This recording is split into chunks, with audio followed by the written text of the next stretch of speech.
करना है गुणनखंड विधि। गुणनखंड विधि से निकालने के लिए क्या करोगे, पहले इन दोनों का फैक्टर करोगे। इन दोनों का क्या करोगे, फैक्टर। तो यहाँ 16 का फैक्टर करो, ठीक है, और ये 20 का कर दो, ठीक है।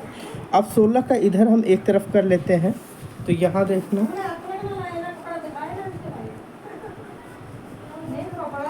तो ये 2 से कटेगा। 2 का पढ़ा कितनी बार पढ़ोगे, 16 8 बार। 8 बार।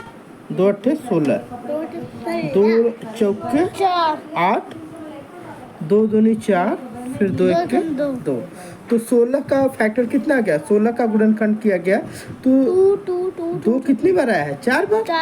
तो यहाँ लिख दो 2 2 2 2, ठीक है। अब इसी तरीके से 20 का गुणनखंड कर दोगे, तो यहाँ देखो हम 20 का कर देते हैं।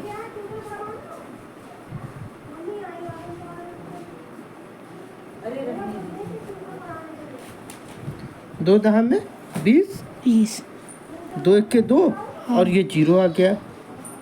यहाँ 2 5 10, और फिर 5 1 के 5। अब जो हम 20 का गुणनखंड किए, फैक्टर किए हैं, 2 2 5 है। 20 का जो गुणनखंड है 2 2 और 5 है, तो यहाँ लिखो 2 2 और 5, ठीक है। अब यहाँ क्या हम कर रहे हैं, मस को क्या बोलते हैं, HCF। HCF highest common factor. HCF means highest common factor. EST highest common factor ना।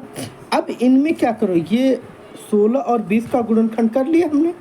अब इसके गुणनखंड में यहाँ देखो 2 और 2 मैच हो रहा है, तो इसका एक ऐसे कर दिया, और यहाँ पे लिखा मस HCF बराबर, एक जोड़ा बन गया ना, एक यहाँ आ गया, ठीक है।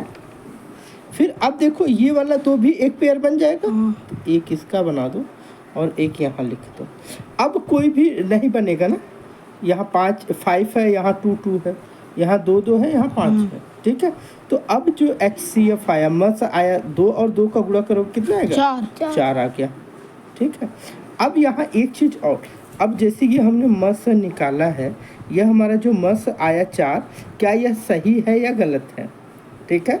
तो इसके लिए हम क्या करते हैं, जो HCF होता है इससे जो है इन दोनों में भाग दे दें। अगर चेक करना चाहें कि यह हमारा उत्तर सही है या गलत है, इसके लिए क्या करोगे, 4 से दोनों में भाग दोगे, तो ये पूरे कट जाने, मतलब शेषफल 0 आना चाहिए। तो देखो हम अगर 16 में 4 का भाग दे दें, 4 चौके 16, ये कट गया, शेषफल कुछ नहीं बचा ना। इसी तरीके से 20 में 4 का भाग दोगे, 4 5 20, कट गया, किसी में भी शेषफल नहीं आया ना।